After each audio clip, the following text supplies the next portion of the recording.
Personal factors affecting stress and illness. Why do some individuals become ill from stress while others stay well? All three models adopt a biopsychosocial approach. The diathesis stress model suggests that some people are vulnerable to stress-related illnesses because either genetic weaknesses or biochemical imbalances inherently predisposes them to those illnesses. This model has a long history in explaining the development of psychological disorders. The two factors necessary to produce illness. 1.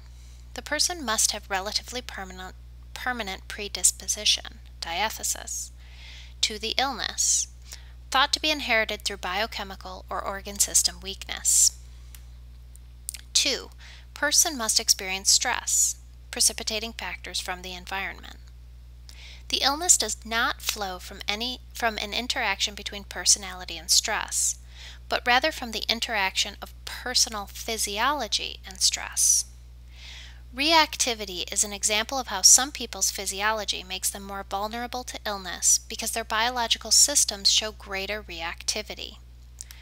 Reactivity is defined as the magnitude of an array of physiological responses to discrete environmental stressors.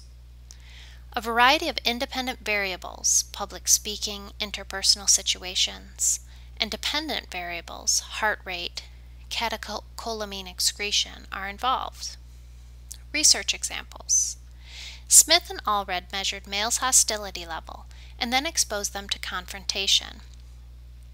The high hostility group showed greater systolic blood pressure generated by the heart's contraction, and diastolic blood pressure, measure of blood pressure between contractions of heart, responses. Coping and outlook can also influence reactivity. Dolan in 1992 found that young males high in the tendency to cope by keeping to themselves and blaming themselves showed higher blood pressure responses than males who were less likely to cope this way. Because males develop cardiovascular disease, or CVD, at a younger age than women, gender differences in reactivity may be the underlying cause. There is some evidence to support this in children and adults. Also, higher rates of CVD among African Americans led to examination of differences in reactivity between ethnic groups. African Americans show higher cardiac reactivity than European Americans, but the underlying nature of those differences remains to be explained. This research does not reveal which aspects of membership in that group leads to development of cardiovascular problems. Does stress cause illness? Stress and physical illness. Possibilities exist for both direct and indirect effects of stress on illness. Direct. Stress affects the endocrine, nervous, and immune systems. Indirect effects could occur through changes in health practices that increase risk. Consider the following list of health problems associated with stress. Note, this is not an exhaustive list. See the textbook for others such as diabetes, ulcers, and rheumatoid arthritis. Headaches. There are more than 100 types. One of the most frequent causes of visits to physicians. The most frequent type is tension headache, usually associated with muscle tension in the head and neck. Most notorious of the vascular headaches are migraines, characterized by pain on one side of the head. Thought to be caused by changes in constriction of the vascular arteries and associated with throbbing pain on one side of the head. Stress is recognized as a factor in both types, tension and migraine. The type of stress that is most closely associated with headaches is daily hassles. Infectious illness.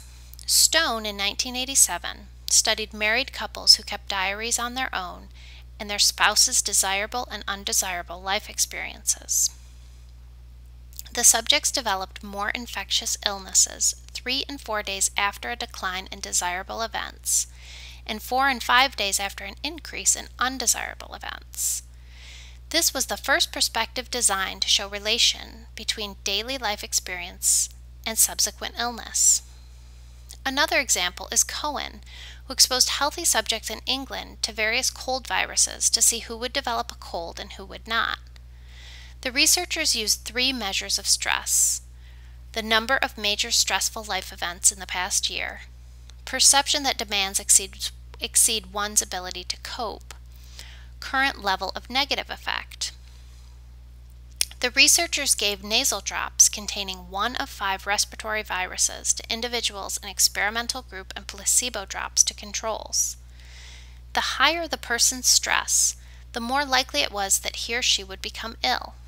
The association was similar for all 5 viruses and could not be accounted for by any other health-related habits. Previous levels of stress related in a dose-response relation to subsequent number of colds. The more stress, the more colds.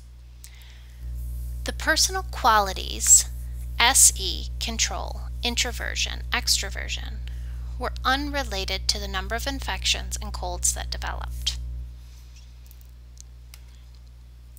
Cardiovascular disease, or CVD. The relation between stress and CVD is strongest for people with existing heart disease. People who died of sudden heart attack had experienced more stressful life events in the 6 months preceding the attack than did those who survived. Specific stresses, such as bereavement, found to be a risk for heart attack.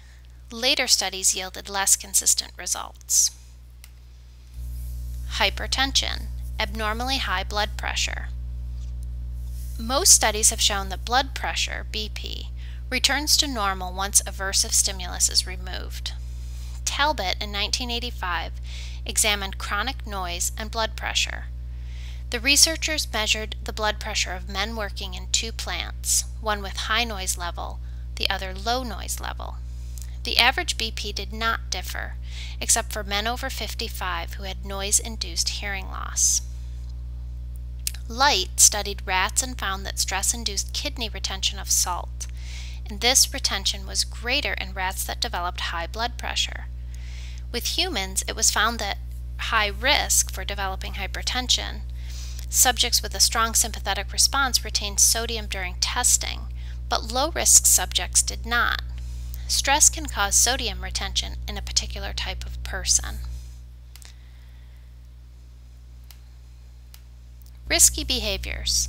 Stress may alter health-related behaviors and produce an indirect effect on health. Cigarette smoking doubles or triples risk of developing CVD, but does not have the same effect on all smokers.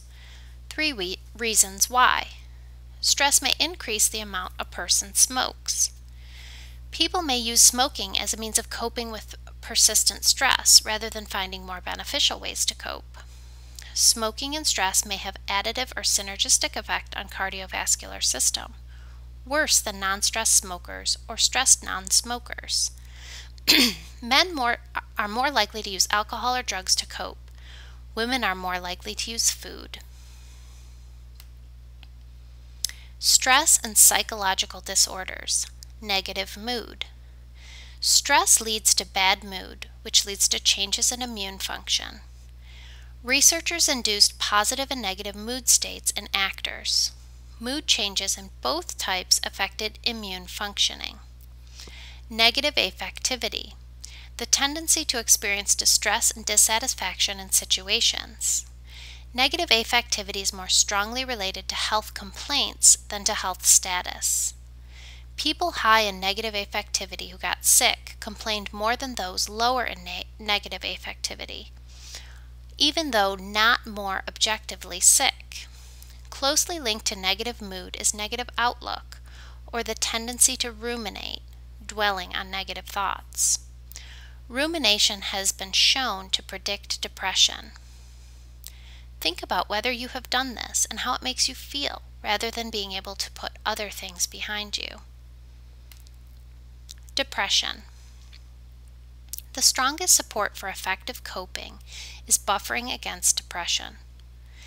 This is a less strong relation between stressful events and depression, but some stressors produce more risk for depression than others.